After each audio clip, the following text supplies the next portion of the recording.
अरे नीलम, प्लेट तो लगा दी पर खाना कहाँ है? रजत मुस्कुराते हुए कहा। नीलम ने पलटकर जवाब दिया, थोड़ा वक्त दीजिए, आज ऐसा खाना खिलाऊंगी कि आप दिल से दुआ देंगे। रजत हंस पड़ा। तू भी ना हमेशा दिल जीत लेती है अपने जवाबों से। वह दोनों हंसते हुए अंदर ही जा रही थी कि दरवाजे की घंटी बजी।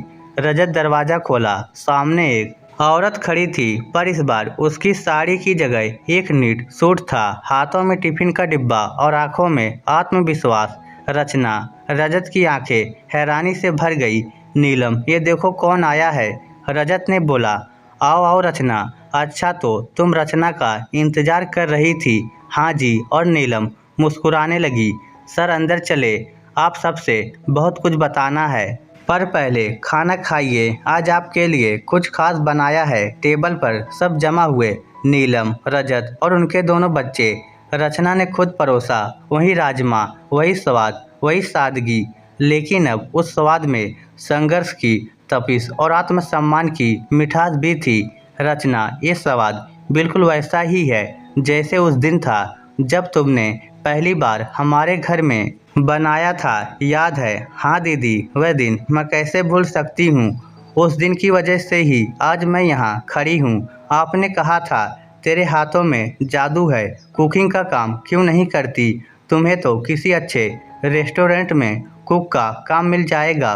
उस दिन आपने सिर्फ तारीफ की थी, आपने मेरी आत्मविश्वास को एक नई उड़ान दी थी। रचना ने अपनी कहानी सुनाई। दीदी, सर आपने जो 1 लाख रुपए दिए थे वह सिर्फ पैसा नहीं था, वह मेरे अंदर के डर को हराने की ताकत थी। मैं मथुरा गई, वहाँ से अपने टिफ़िन सर्विस की शुरुआत की। पहला ऑर्डर आया, एक अकेले आदमी का, फिर 2, फिर 5 और फिर लोग मेरी रसोई के दीवाने हो गए। रजत बोले, तुमने साबित कर दिया कि मेहनत, हुनर और थोड़ा सा साथ मिल जाए तो कोई भी ऊंचाई नामुमकिन नहीं। रचना ने आंखें झुकाई और एक लिफाफा निकाला। दीदी, ये आपके लिए है। ये क्या है?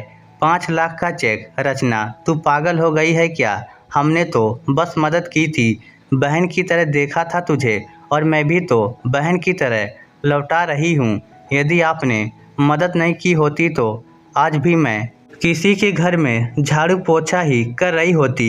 आपने मुझे खुद पर भरोसा करना सिखाया। नीलम की आंखों से आंसू बह निकले।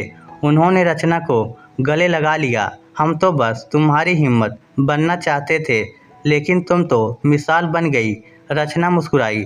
दीदी, अब अहमदाबाद में मेरा पहला ऑफिस लॉन्च हो गया है।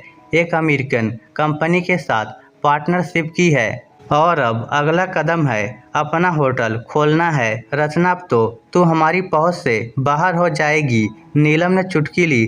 कभी नहीं दीदी, मैं आज जो कुछ हूँ वह आपके विश्वास की वजह से हूँ।